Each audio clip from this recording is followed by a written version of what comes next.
Señoras y señores, ya se preparan los invitados. Refrescan la memoria y ponen a punto los sentidos para hablar de Quito, de las cosas que hace la gente y de la gente que hace las cosas. Hablemos de Quito, un testimonio vital, ameno y profundo de la gente. Con la conducción de Rodolfo Muñoz, bienvenidos.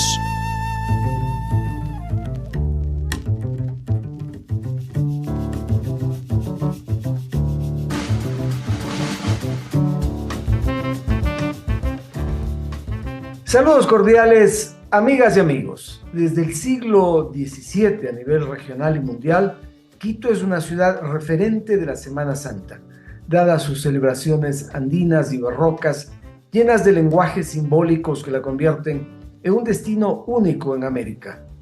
En la capital de los ecuatorianos, la Semana Santa sigue convocando a miles de feligreses en medio de sus monumentales iglesias y una enorme oferta cultural. Hoy vamos a conversar con la doctora Valeria Coronel, secretaria de Cultura del municipio de Quito, quien además es investigadora, historiadora y docente de la Facultad Latinoamericana de Ciencias Sociales, para pedirle que ubique a la Semana Santa de Quito en un contexto histórico. Te saludamos, Valeria. ¿Cuándo empezó esta excepcional Semana Santa en Quito? ¿Quiénes fueron los encargados de darle a la celebración este carácter tan popular, callejero, culinario y espiritual? Rodolfo, ¿cómo estás? Qué gusto saludarte. Este año me ha convocado varias personas a dialogar sobre la Semana Santa, lo cual me alegra un montón, porque siento que hay unas reflexiones en el pensamiento ecuatoriano contemporáneo que podrían ayudarnos a entender algunos rostros y algunos sentidos de la Semana Santa que no necesariamente están pautados en el relato turístico o el relato más conocido sobre la Semana Santa, que sabemos que es un fenómeno tan importante de nuestra cultura y no sabemos por qué. Y entonces te agradezco también que hayas tenido esta voluntad de convocarme. A ver, yo hay que escribir el fenómeno de la Semana Santa o el ritual de la Semana Santa, ciertamente en el calendario católico, pero también en un proceso que se dio justo entre finales del siglo XVI y siglo XVII, cuando Quito se vuelve llama toda la atención a nivel continental y a nivel de varios continentes, por el modo en el que la Semana Santa tiene un carácter muy rico. Es una Semana Santa destacada.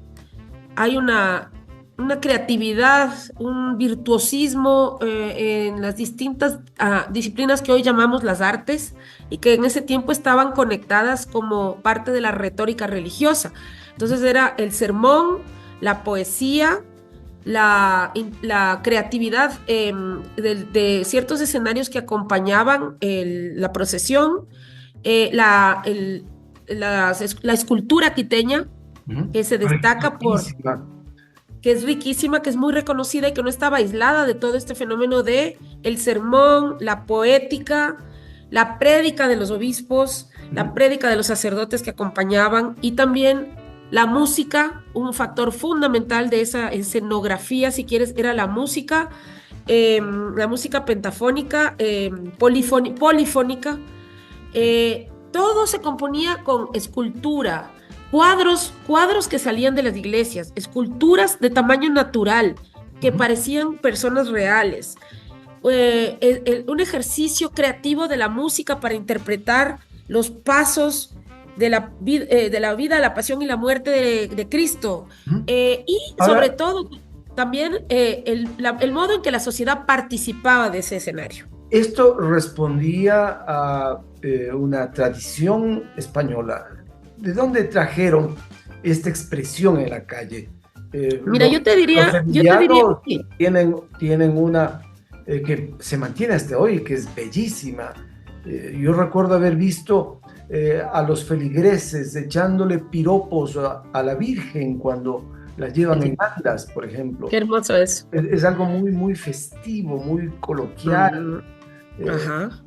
Eso traen acá como una expresión, como algo que les anima a salir a la calle, ¿o por qué salen a la calle? en nuestro caso.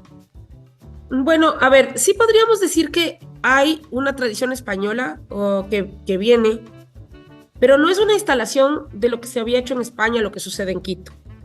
Lo que sucede en Quito es una invención sobre la base de ese pentagrama, o si quieres, de ese esquema, Ajá. una reinvención de la Semana Santa. A ver, ¿cómo podríamos explicarlo? En el reinado de Felipe II, el imperio entró en una crisis de decadencia en Europa, que estaba asociado con que todo ese proyecto mundial que tenía no le sirvió para sostener algunos territorios que eran fundamentales para la corona, como por ejemplo los Países Bajos. Hubo una guerra muy larga con lo que hoy entendemos como Holanda y que en ese tiempo se llamaba Flandes, y Flandes declara su independencia de la monarquía y se declara una república. La República de Flandes rompe con la Inquisición, rescata grandes poblaciones judías, asiáticas y africanas que mantienen un comercio con los otros continentes con los cuales España quería tener monopolio. Entonces, ante esa decadencia del imperio, Felipe II decide declarar que el motivo de la pérdida de Flandes era el pecado público y genera toda una retórica sobre el pecado público como el origen de la decadencia del imperio, y la Semana Santa, que era una expresión probablemente en un código medieval donde salían los estamentos a como reconocer este misterio de la muerte y resurrección de Cristo, se vuelve un espacio de exploración teatral de otro nivel en Sevilla, en Viena, ¿ya? Porque entonces el pecado público hay que expiarlo a través de la Semana Santa, ya no es la muerte de Cristo. Entendiendo al pecado público como qué. Entonces, en ese tiempo, el siglo XVII, en Europa, el pecado público se asociaba a como los pecados individuales y también de alguna manera la ruptura de los vínculos tradicionales, porque con la entrada del mercantilismo a Europa, como tú ves en la novela, por ejemplo, El Lazarillo de Tormes, se rompen los códigos morales del mundo medieval y eso se considera pecaminoso. Y hay toda una narrativa de la caída del hombre natural, del fin de la inocencia, ¿ya? Pero lo que pasa es que Felipe II extrapola ese discurso para justificar la pérdida de Flandes, ¿ya? Eso está pasando en Europa. Entonces las cortes de Viena, Sevilla, expresivamente hacen de la Semana Santa como hoy imagínate un nacimiento, esa riqueza de símbolos, ya eso en la Semana Santa se empieza a poblar de símbolos y además de una alta expresividad emocional a nivel social. Hay como una incorporación de la pasión dentro de la gente. Y esto de la música flamenca de Sevilla, de la música andaluza, se mezcla, qué sé yo, las costumbres, la cultura mora, la cultura judía, que es propia del sur de España, pero se mezcla con una alta expresividad apasionada que tiene que ver con que la pasión ya no es solo de Cristo, sino de todos sentimos esa pasión que es que estamos entre la vida y la muerte, entonces se vuelve una expresividad cultural en Europa. Mientras paralelamente se sabe de la noticia de que la fiesta Semana Santa se ha vuelto un tremendo drama en Europa, en estas cortes, y que se ha incorporado de elementos culturales altamente expresivos, sobre todo este elemento cultural, la interiorización de la pasión. No es la pasión la de Cristo, todos estamos en estado de pasión, ¿ya? En América, o sea, en la región andina y en México especialmente, la religión se vuelve un lenguaje también para traducir tensiones propias, que no son las mismas. No nos importaba mucho haber perdido Flandes, pero lo que nos importaba era que se había expandido el mercado y que las relaciones sociales también habían dejado de conservar la independencia entre República de Indios y República de Españoles. Había mucha migración interna. Muchos indígenas salían de las comunidades y pasaban a volverse indios vestidos a la española en los barrios de San Roque, en los barrios de Quito populares, y se volvían mercaderes, comerciantes, se amestizaban, había cruces interétnicos, se violaba la regla de castas y estamental, había habido la violencia de la conquista, la violencia de la esclavitud. Todos sabían que la conquista y la esclavitud eran pecado. También sabían que la usura era pecado. Entonces lo que trataron de hacer en la Semana Santa es traducir el cambio histórico que surgía con la colonia y con el mercantilismo sobre todo, interpretar el cambio histórico y el deseo de ser parte de la comunidad, de todos estos actores que sentían movilidad y transformación cultural a través de un relato de la ciudad de Quito como una ciudad que te integraba a través de este teatro moral. Entonces el teatro de la Semana Santa ya no es el teatro litúrgico de la iglesia, sino que se vuelve un teatro popular, expresivo, público, estamos en un cambio histórico y este es el instrumento a través del cual lo vamos a procesar. Ajá. O sea, la corona tenía también la pérdida del poder en estos territorios y eso la conducía a poner frenos. En ese contexto es que la Semana Santa tiene ese carácter en nuestro país, en esa búsqueda de la moral colectiva. La monarquía española en América en los años, en el siglo XVII, ya no intenta un control directo de la renta, ni del tributo, ni de la mita, sino que hay unos intermediarios que son las élites criollas y también otros actores que pueden ser incluso aristocracias indígenas o mercaderes, consiguen la renta la renta que se traslada a España, pero ya no espera que sea a tener un control del orden social. La monarquía no logra tener un control del orden social. El orden social se da por una mezcla entre lo que se dice que es el orden y lo que realmente sucede. Y lo que realmente sucede es migración interna que estaba prohibida por la monarquía, prohibía la migración interna y sin embargo el 80% de la gente había migrado internamente. La monarquía prohibía las relaciones sexuales y familiares entre gente de distintas repúblicas y castas, excepto la nobleza. Solo podía casarse la alta nobleza indígena con la alta nobleza española. Los Andes tienen un carácter especial en esta manera de celebrar la Semana Santa y México también. Tú debes haber visto esa película El Elegido, ¿no? Una película del 77 donde muestra la ruralidad mexicana involucrada en esta puesta en escena también en las calles con un carácter dramático, con vivencias personales de la gente que se reflejan dentro de la propia Semana Santa. Porque así es, México, excelente, no he visto esa película, me interesaría muchísimo. Vale la pena que la veas. Ya. Está en YouTube, El Elegido, del año 77. Ay, qué bien, hay gran cine en esa época. Bueno, a ver, te cuento. Mira, si ves en los Andes hay una diferencia muy grande entre Charcas, o sea, actual Bolivia, y Cusco y Quito, y Cali, ¿ya? Quito y Cali, Quito, Popayán, Cali, y yo diría hasta arriba, Chocó, son una identidad distinta a lo que es el Cusco y La Paz, ¿ya? Digamos así, el Charcas, Alto Perú. Mientras que un poco el lenguaje religioso en el sur andino intenta traducir el encuentro entre dos estados o dos monarquías, la monarquía incaica y la monarquía universal española, y se dedica a eso el discurso religioso. O sea, si tú lees las crónicas de esa misma época, los escritos religiosos básicamente están tratando de interpretar la traducción entre dos monarquías.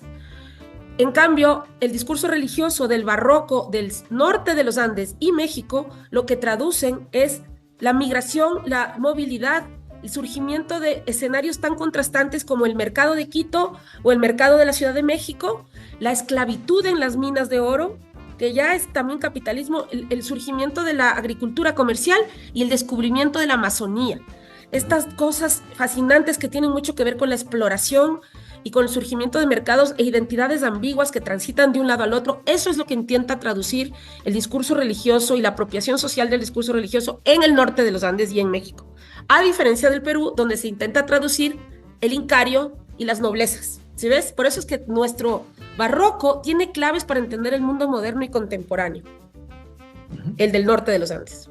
Ahora, los aportes que hacía la Escuela de Arte Quiteña al mercado de las obras de arte en el mundo, sobre todo las obras de carácter religioso, le hace también un sitio especial para esta puesta en escena, dado que esas figuras del tamaño de los humanos, con articulaciones, con unos rostros dolorosos, le hacían también un espacio muy especial para esta celebración. Claro, es bien interesante que la escultura religiosa quiteña está en todas las iglesias de América Latina porque se ve como la preciosidad, la gran virtud y belleza de la escultura religiosa quiteña. ¿Qué tenía de tan bello y tan espectacular que en todos los templos para consagrarse, institucionalizarse y sentir que eran parte del proyecto de la salvación, tenían que tener una escultura quiteña.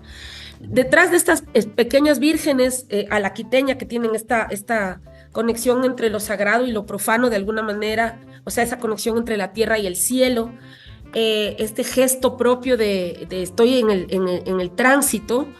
Aparte de eso, que es muy, muy decidor para el espíritu del momento, está el hecho de que detrás de estas pequeñas esculturas que se llevaban, había las grandes de tamaño natural que salían a la calle de todos los distintos monasterios y templos y hacían como una representación del cielo en la tierra, y a tamaño natural y con una virtuosidad en su construcción que parecían personas, ¿ya? Eran personas que del cielo pasaban a la tierra. Salieron en Quito hasta hace unos 80, 90 años también. Me hubiera gustado ver. Lo he visto en fuentes, en descripciones.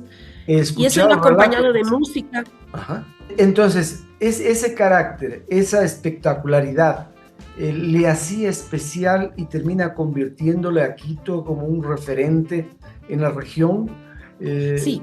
como algunos sostienen. Claro, le convierte en a ver, es la espectacularidad que está compuesta por las esculturas de tamaño natural que parecen personas y que reconstituyen el cielo en la tierra.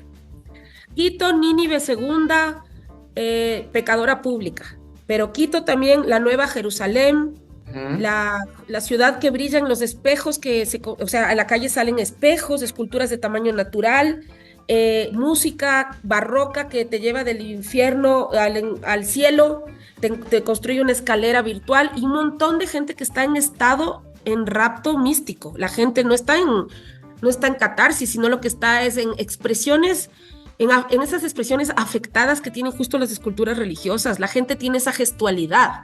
Y además es una gente que no es como la nobleza, la plebe, el clero, no son estamentos y corporaciones fijas donde cada uno sabe a dónde pertenece, sino que es un público masivo y anónimo que está en una gestualidad barroca.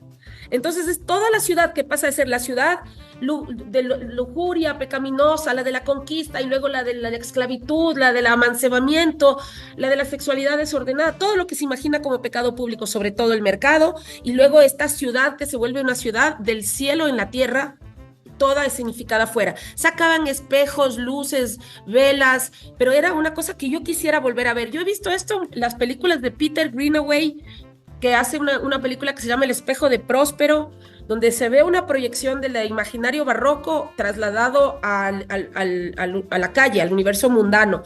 Pero habría que hacer en Quito nuevamente estos ejercicios de comprensión, pero también un intento de resignificar qué fue esa obra artística total que se construyó en el mundo del barroco. Ahora, esto no es que pretendía un empresario del espectáculo montar, No. Era una expresión de fe también. ¿Qué se buscaba con estas procesiones tan importantes que han quedado grabadas en la memoria colectiva de esta ciudad? ¿Qué pretendía la Iglesia Católica? Súper importante la pregunta, observación que haces. Efectivamente, no se trataba de una expresión artística. El arte no se separaba del sermón, la prédica, la retórica, de ese momento, un ámbito de lenguaje que era la teología, pero era la teología de la reforma religiosa. La reforma religiosa tiene un capítulo protestante, calvinista y luterano, y un capítulo católico. Normalmente, equivocadamente se piensa que los católicos no se reforman, pero en realidad sí hay una reforma católica y justamente se instala aquí. Y hay una contrarreforma, ¿no? La llamada contrarreforma es una reforma católica. Si quieres, es una reforma autoritaria, una reforma colonial, pero es una reforma moderna. Y entonces lo que se intenta instaurar en primera instancia es la prédica de la reforma para la élite. Por eso entonces el convento de las Clarisas, el convento de las Conceptas, la orden de la Compañía de Jesús, atrapa a la mejor parte de la élite criolla y le trata de convertir, ya que tú me dices cuál es el objetivo, le trata de convertir en una élite un poco ligada al gasto suntuario y a gastarse lo que ha logrado en la conquista y la esclavitud en su propio lujo, o sea, en un sentido reformista, una élite que desperdicia y no es racional, trata de convertirle a través de los ejercicios espirituales de San Ignacio a los hombres y de los ejercicios teresianos, de los ejercicios de reforma de las clarisas, trata de convertir a las élites criollas en élites racionales, que no solo tengan la plata y el poder, sino que también tengan la noción de futuro, o sea, tengan liderazgo a través de la reforma. Ahora sucede lo siguiente, que no solo las élites criollas se apropian de eso en su identidad. Una parte de ellos seguía siendo, por supuesto, absolutamente desordenada, pero otra era ejemplar. Era también digamos así, las otros sectores sociales se apropian del discurso de la reforma y también acogen nociones de virtud, racionalidad, proyección, salvación y algo que te ofrece el catolicismo, que es que todo desorden puede resolverse a través de procesos penitenciales. Entonces tú pecas, haces penitencia y vas a la gloria. Este ciclo litúrgico de la Semana Santa se integra en la vida cotidiana de los católicos. Entonces es paradójico, porque por un lado te enseñan a ser racional a la vía católica, a tener un liderazgo con un horizonte futuro, una iluminación, o a superar tus pecados. Tú eres una mujer que no te has casado, tu matrimonio no es legítimo, estás amancebada con alguien de otra casta, pero vas a la iglesia y te llamas María Ramos, te ponen ese nombre y haces ejercicios de penitencia, confesión, ordenamiento y ya te representas como salva y virtuosa, a pesar de que el Estado piensa que eres una pecadora, una manceba, alguien sin legitimidad. Y así muchos actores encuentran en el discurso religioso un modo de vivir en el mundo y a la vez legitimarse. Pero luego de eso, también es cierto que a la vez que se ordenan, hay un segundo capítulo de esto, que es que se vuelve cotidiano pecar, arrepentirse y sufrir, y luego sentirse en el cielo y luego volver a pecar, que es propio de la cultura católica también. Yo he visto hace algunos años y he tenido la oportunidad de filmar en las calles de Quito durante la procesión del Jesús del Gran Poder, algunos cucuruchos particulares. Por ejemplo, un ex gerente de un banco, ¿no? Vistiendo de cucurucho, y también alguien dedicado a los actos delincuenciales, a los robos, de apodo Bataini, ¿no? Probablemente porque jugaba fútbol le pusieron ese apodo, pero ambos estaban en la procesión, y yo me pregunto, ¿era esta la manera también de redimir sus culpas y luego volver a lo suyo? Claro, es que eso es lo que te permite, y los protestantes critican mucho al catolicismo y por eso dicen que el catolicismo no tiene reforma, que lo que tiene es digamos, es el capricho del pecado, y que la penitencia no constituye una vía para reformarse y ordenarse. Eso te dice Blas Pascal, que tiene un escrito contra los jesuitas, te dicen los protestantes, los calvinistas, pero los católicos sostienen que sí hay una reforma y una modernidad católica. Bolívar Echeverría precisamente entra en el debate con Max Weber para plantear una teoría del barroco como una de las matrices de modernidad, no como una religiosidad que se queda en el pasado, sino una forma de modernidad. También hay un debate en el Ecuador interesante, más allá de Bolívar Echeverría. Habemos algunos autores que hemos trabajado el barroco como modernidad, desde perspectivas distintas a la de Bolívar Echeverría, porque para Bolívar Echeverría el barroco tiene un ingrediente emancipatorio, no te orienta a la productividad, no te vuelve instrumental, te hace como ser escéptico o distanciado de la productividad del capitalismo y preservar un espacio para un etos cultural que puede ser más social, más dramático, más artístico. Desde otras perspectivas, el catolicismo sí puede ser una matriz de modernidad. En mi trabajo yo he planteado más bien que es una matriz de modernidad colonial y mercantilista, que es la clave lingüística y poética del mercantilismo colonial, que es una forma de modernidad, pero no emancipada de la lógica propia del capitalismo, y dado que el capitalismo no es industrial y racional, sino que también es colonial. Otra gente ha trabajado más la subjetividad, pero lo cierto es que sí está en un lugar arqueológico, inconsciente de nuestra identidad cultural y de nuestras formas expresivas. Si tú ves también en un nivel irreflexivo de nuestra identidad cultural está. A mí no me interesa tanto en cuánto está en nuestro turismo, pero sí me inquieta saber cuánto está en nuestro inconsciente cultural como en la modernidad. Hablamos de la Semana Santa en un contexto histórico. Las penitencias, ya nos decías, Valeria, tenían un propósito. pero las confesiones también. Hay que decirlo que había hasta hace algunos años, no sé si todavía existe, confesiones públicas, largas colas de feligreses esperando arrodillarse frente al confesionario y hablar con el sacerdote de turno. Esa es una vieja tradición que ha podido mantenerse. ¿Qué pretendía la confesión? ¿Buscaba redimir pecados o también buscaba información relevante? Bueno, en esto hay unos textos que son muy relevantes para entender el fenómeno de cómo se transforma la confesión, la obra de Max Weber, que es un clásico de la sociología, y también la obra de Michel Foucault, más recientemente, y muchos trabajos ya que se han enfocado en ver la transformación de la confesión y qué sentido tenía, más allá de saber que es un dispositivo de la iglesia. Las confesiones en la Edad Media eran públicas, más que públicas, eran comunitarias y eran casi, si quieres, empáticas, físicas. Era como una expiación colectiva que no tenía fines de arreglar el mundo, sino que era como un dolor colectivo, ¿ya? Que lo que aseguraba era lo comunitario, que era lo fundamental en la Edad Media y en el mundo tradicional. En cambio, desde la reforma religiosa, que empieza con la reforma protestante, la reforma luterana y la reforma católica, las confesiones se vuelven individuales. ¿Qué quiere decir eso? Que están más orientadas a reestructurar al sujeto, reestructurar a la persona. Tú puedes entender el sentido de la confesión si ves el cuadro de Teresa de Jesús, entras a la compañía de Jesús y en vez de decir qué lindo, todo es oro, vas a ver los cuadros y te das cuenta que te están formando a ese sujeto. El ejemplo es Ignacio de Loyola o Javier, los santos jesuitas, pero es solo el ejemplo. Se trata de ver cuál es el orden de la persona que se está tratando de formar en la confesión. Estos cuadros lo que te muestran es una arquitectura interior, un edificio que tiene planta baja, primer piso, segundo piso, tercer piso, cuarto piso, dentro de cada piso unos cuartitos.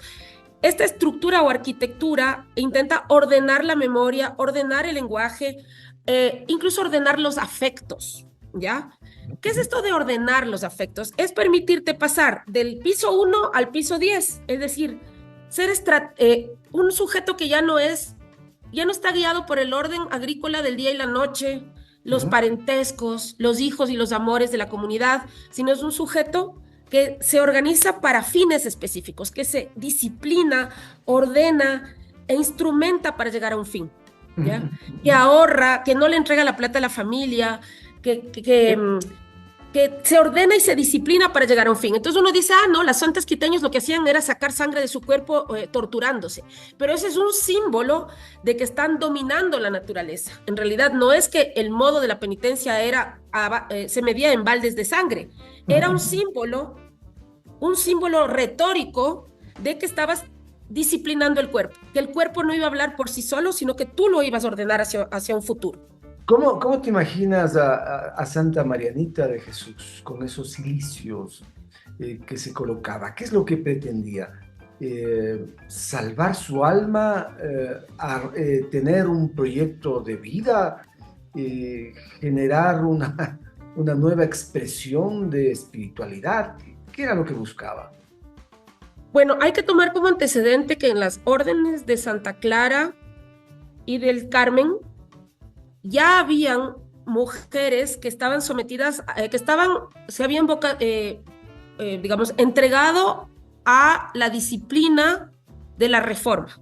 La primera orden, la de Santa Clara, tiene entre las monjas que escribieron, como esta monja que escribe La Perla Mística, que es un libro, escribe literatura, poesía mística, escribe sobre la física mecánica, que es la ciencia de vanguardia de su momento, y está enterada como un antecedente de Sor Juana Inés de la Cruz, digamos, pero de Quito del siglo XVI, está enterada del saber moderno y su apegarse a la reforma le permite pensarse como moderna. También en Santa Clara se hacían cilicios, hay toda la retórica que también botaban sangre, que se flagelaban, pero en realidad Yo creo que hubo mucha flagelación, pero es un estereotipo pensar que la flagelación por sí sola hacía al sujeto místico femenino moderno. Estaba acompañada por un saber de la física, por una poesía que no tenía antecedentes en la Edad Media y que hablaba del sujeto que pensaba y se relacionaba con la trascendencia, estando en distancia con la trascendencia. Es un tema un poco complejo de explicar, pero es ver al cielo lejos y sin embargo alcanzable, que no es lo mismo que el sujeto de la Edad Media que pensaba que vivía en el mismo espacio entre el cielo y la tierra, en una unidad. No, el sujeto moderno ve al cielo lejos. Para los protestantes, solo muerto sabrás quién es elegido o no. Para los católicos hay instrumentos para subir al cielo. Y ese instrumento es la música barroca, la de Bach, la escalera que está en todos los cuadros, los cilicios que te permiten transformar el cuerpo, la poesía mística, muchas escaleras hay para el cielo que te ofrece esa cultura del barroco.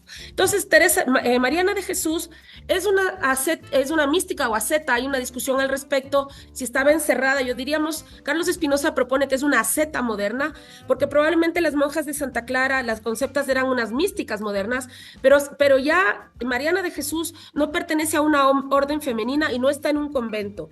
Ella es una seglar, o sea, es una mujer de la vida, digamos, no, ¿cómo lo diría mejor?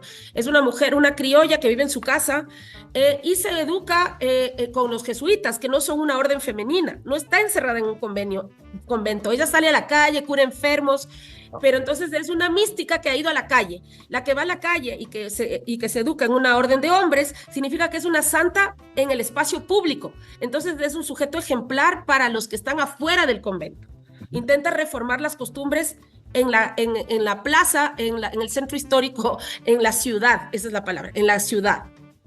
Hablas con tanta pasión sobre el tema que me imagino que debemos esperar los lectores un libro tuyo con toda esta información que tienes, que es altamente valiosa. Te he escuchado decir en alguna entrevista que habían manuales de confesión. ¿De qué se trata? Un manual de confesión para los nobles, otro para los indígenas. ¿Quién procuraba ese manual? ¿Qué sentido tenía? Sí, bueno, hay que saber que detrás de todas las expresiones que llamamos hoy artísticas hay manuales.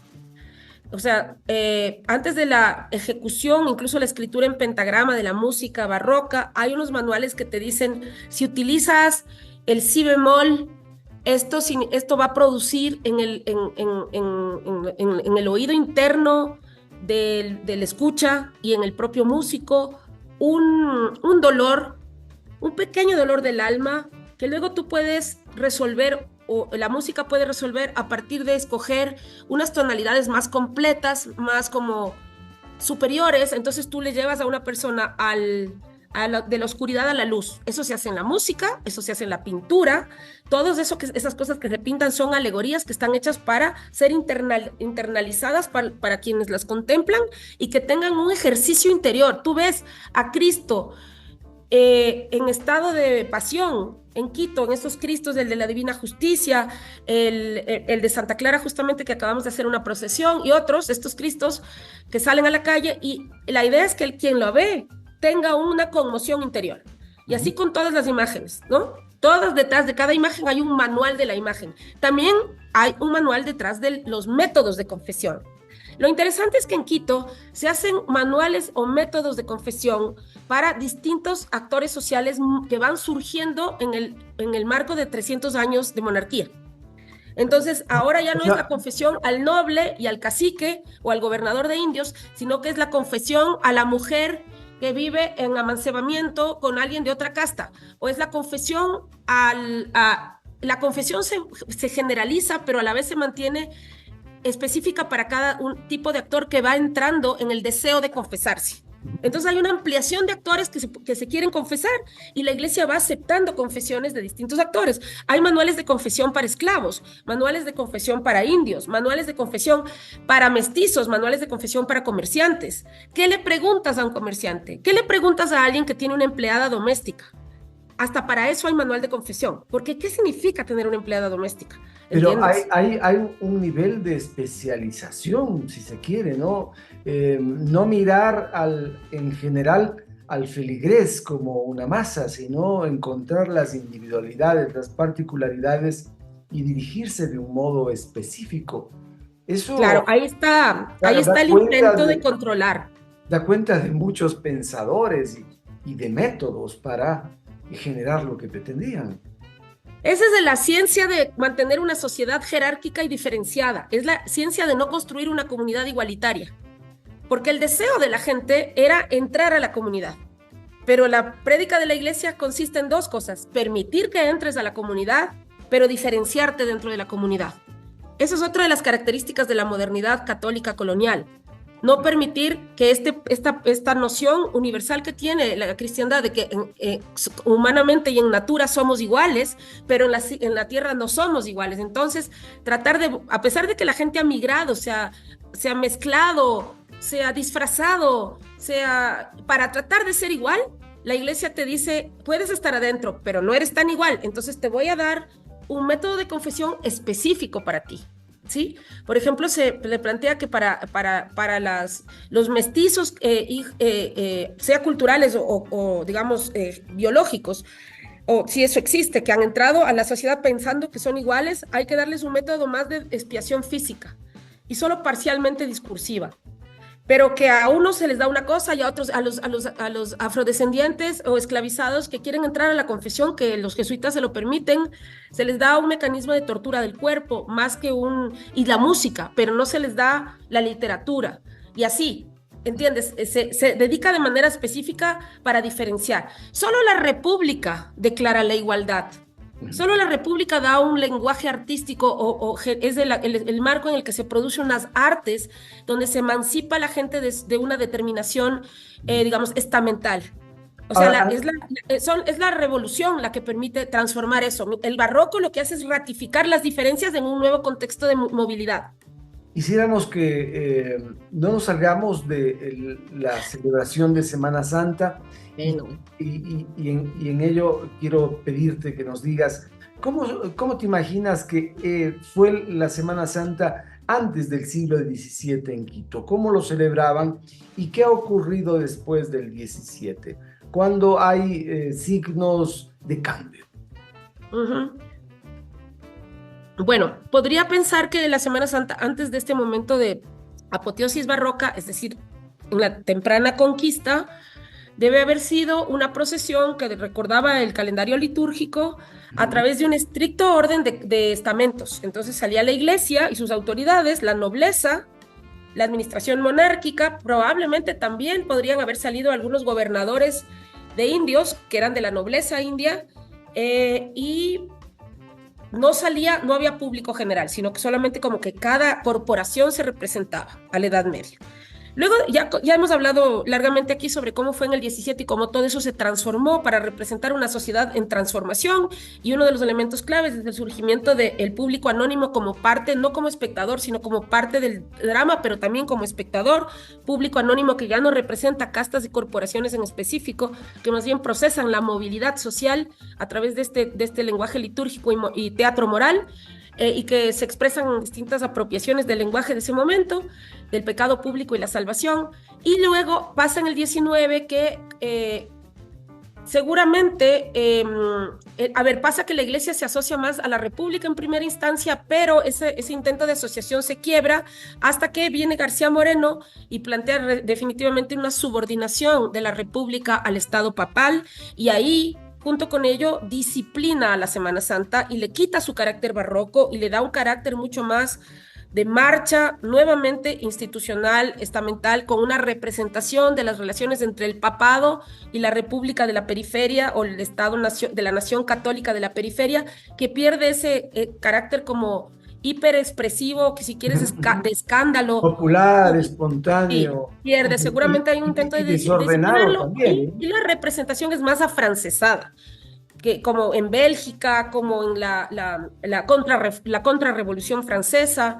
Es un poco este intento de contener la expresividad popular. Luego, yo diría que con la laicización del Estado, con el triunfo del Partido Liberal Radical en la Revolución de 1895 en adelante, que se expulsa a las órdenes religiosas que eran de casi corporaciones transnacionales en el territorio ecuatoriano, y con la declaración del Estado laico se supone que la Semana Santa, que las expresiones religiosas se vuelven culto privado y no culto público estatal. Sin embargo, la fe y la identidad es ambigua, puede ser liberal, pero estar conectado con santoral, con la santoral. En todo caso, debe haber restringido si comparas Colombia con Ecuador, probablemente en Colombia la Semana Santa vuelve a ser la expresión de la sociedad, de la nación y del Estado. En cambio, en el Ecuador no. En el Ecuador compite un poco la fiesta laica, la fiesta cívica, la fiesta patria, a la que se le mete se le mete el Ministerio de Educación, se le mete la escolaridad, se le mete la literatura, la prensa, para generar una cultura independiente de la representación moral de la ciudad y del país. En ese sentido, aunque debe haber sobrevivido como lo ha hecho, no es la expresión artística de nuestra identidad como comunidad, porque hay otras, y por eso tuvimos una literatura indigenista, y por eso hemos tenido la fiesta patria, y por eso tenemos otras formas de afectos colectivos que no son la Semana Santa. Sin embargo, la Semana Santa, yo creería, desde mi observación a priori, que existe enormes condiciones que confirman una adhesión multitudinaria de la gente, ¿no? Porque además a ello hay que incluir estas otras condiciones de la cultura y de la culinaria que se suman y hacen de esta una fecha especialísima. Sí, bueno, hay que decir también que en el siglo XX y más que nada, yo diría en la segunda mitad del siglo XX, después del fin de la Segunda Guerra Mundial, empieza un gran programa mundial que se llama el turismo, que es una empresa global poderosísima que usa los aviones de la Segunda Guerra Mundial para el comercio turístico mundial. Se construyen los hoteles, los grandes hoteles en los años 50, 60, el Hotel Quito, el Hotel Tequendama en Bogotá, los hoteles, este circuito global, y el turismo genera una noción de patrimonio cultural para cada uno de los países, dentro de los cuales en Ecuador se destaca los ponchos otavaleños y el centro, o sea, el patrimonio colonial católico. Y se resalta a nivel mundial eso, y se estimula con dinero, y se estimula con proyectos. Entonces también es muy, muy responsable de la valorización, digámoslo positivamente, y también de la domesticación de la Semana Santa, la empresa turística que existe toda la segunda mitad del siglo XX y sigue siendo muy poderosa. Entonces el relato que tenemos de la Semana Santa hoy en gran parte es también producción industrial. Ahora hay que decir que la fe es muy compleja y diversa en nuestro país. Tú te vas al mercado mayorista y en cada puesto de cada provincia, de Cotopaxi, de Chimborazo, de Pichincha, de Machala, hay un pequeño altar con un santo, ¿ya? Eso es una fe popular que también se activa con la Semana Santa. En las carreteras de todo el país, ¿no? Y en las carreteras de todo el país. Claro, o sea, hay unas fes que vienen del barroco, otras que son del siglo XIX, la Narcisa de Jesús, hay otra cosa que tiene que ver con la identidad de Quito como capital turística. Entonces, es un lugar donde se confluyen muchas épocas históricas y muchas identidades. Así es, porque los conceptos de la fe son diversos y cada quien sabe cómo celebrarlo, pero Quito tiene que seguir evolucionando. ¿Cómo te imaginas las Semanas Santas del futuro en nuestra ciudad? ¿Se va a mantener esa tónica? ¿Las iglesias van a seguir teniendo el protagonismo que tienen hasta hoy? ¿Qué puede acontecer? Nos imaginamos con algunas personas con las que hacemos proyectos culturales, ahora que estoy en la Secretaría, y también con conocedores expertos, con el musicólogo Juan Mullo, con la musicóloga Isadora Ponce, con los estudiosos de la retórica mariana y como fenómeno de la modernidad, como Carmen Fernández, Carlos Espinosa, Mireya Salgado, con los que estudian también la religiosidad popular, como algunos tantos colegas y gente que trabaja en patrimonio, en espacio público, también con las dirigencias de las parroquias rurales. Nos imaginamos reinterpretar este momento clave del calendario cultural y volver a conectar lo que se sabe y se investiga, el saber contemporáneo que tenemos, que es un saber intercultural, pero también es un saber de las comunidades, pero también es un saber académico, es un diálogo de saberes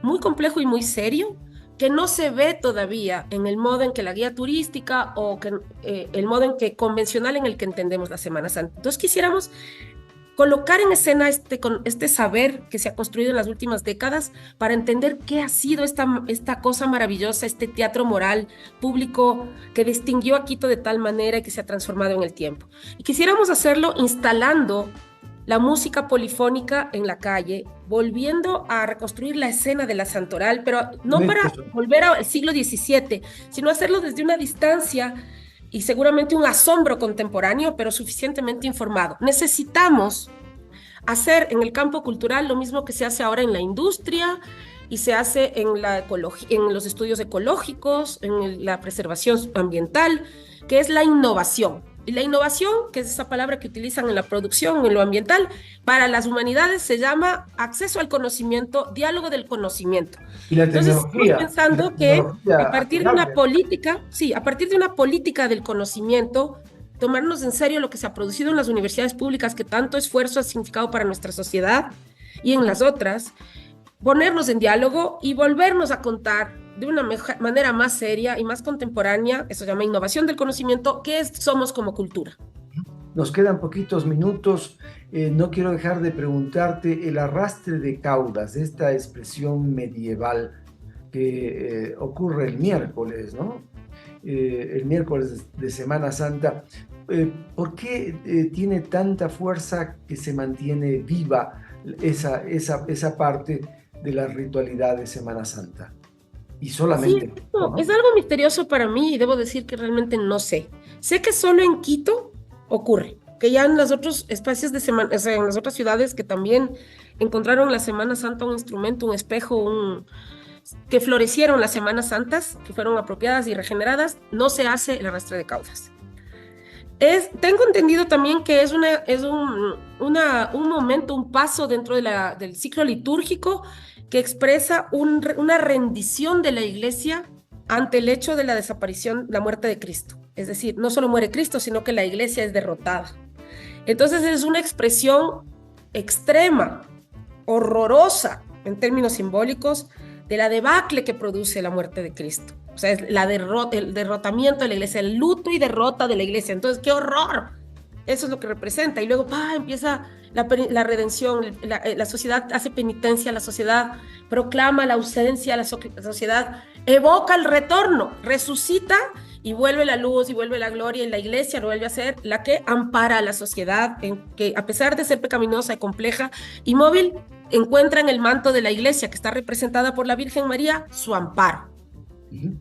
Finalmente, sé que tienes muchas otras actividades.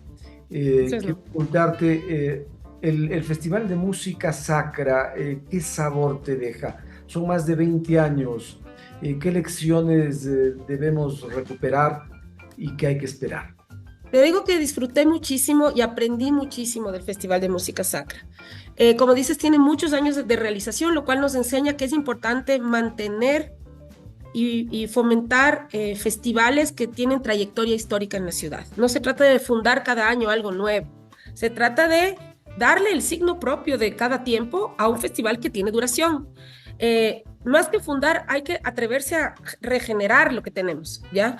Y aprender un poco de lo que se ha hecho. Y en este año que he tenido la suerte de estar presente, de ayudar en la administración financiera, gestión, comunicación del festival, también me decidí a estar presente en la obra artística misma, y te digo que he quedado he aprendido mucho de que los lenguajes en los que uno es especialista son solo una parte de la realidad, y que no puedes entender justamente, qué sé yo, la literatura del barroco sin Bach, y que en las claves de la música hay una conexión que hoy llamamos interdisciplinaria, que si no la encuentras no entiendes bien. He disfrutado mucho de la obra barroca que se presentó. Estuvo el director de musical de la Fundación Teatro Nacional Sucre, también unos cantantes de ópera, que fue extraordinaria la experiencia de ver este contralto masculino ejecutando obra del barroco, un ecuatoriano fantástico. En este momento no me acuerdo, en mi Instagram está el nombre, pero es un maestro que además ha creado una escuela en Manabí donde enseña ópera, y vino con su estudiante, que es una soprano, que es una cosa extraordinaria la interpretación que hicieron verdaderamente. Si el barroco está ahí hecho para afectar las emociones, pues lo logró. A pesar de la distancia que uno toma como estudioso y crítico, es impresionante la experiencia, pero además el Festival de Música Sacra tiene una buena curaduría que plantea que el tema de la experiencia, la relación entre el arte y la experiencia sagrada o de lo sagrado, o de la transformación taumatúrgica, opera no solamente en el catolicismo, sino en otras formas de emoción, que la música es un vehículo de transformación, por tanto, tiene su carácter, digamos, sacramental, tiene un ejercicio sacramental. Se lo hizo a través de la recuperación de tradiciones del norte de los Andes, con un grupo de jazz fantástico de Colombia. Había clásico contemporáneo. También vimos a esta organista Khan, de apellido Khan, rusa, que ejecutó tanto el barroco como música contemporánea en el órgano de la Compañía de Jesús. Entonces fue un festival versátil, didáctico y virtuoso, excelente, me encantó, de verdad, muy buen trabajo hicimos. Mil gracias, Valeria Coronel, por conversar con nosotros sobre este hecho que es también muy importante, el de la Semana Santa, que tiene este carácter que ha podido la Secretaría de Cultura transmitir aquí en este espacio. Entonces te agradezco muchísimo, Rodolfo, por la invitación. Siempre es un gran gusto conversar contigo. Saludos a todos. Igualmente, Valeria, amigas y amigos, les mandamos un fortísimo abrazo. Disfruten de este domingo de Semana Santa, que también es importante. Compartámoslo. Hasta pronto, nos vemos la próxima semana. Gracias, Rodolfo. Chao.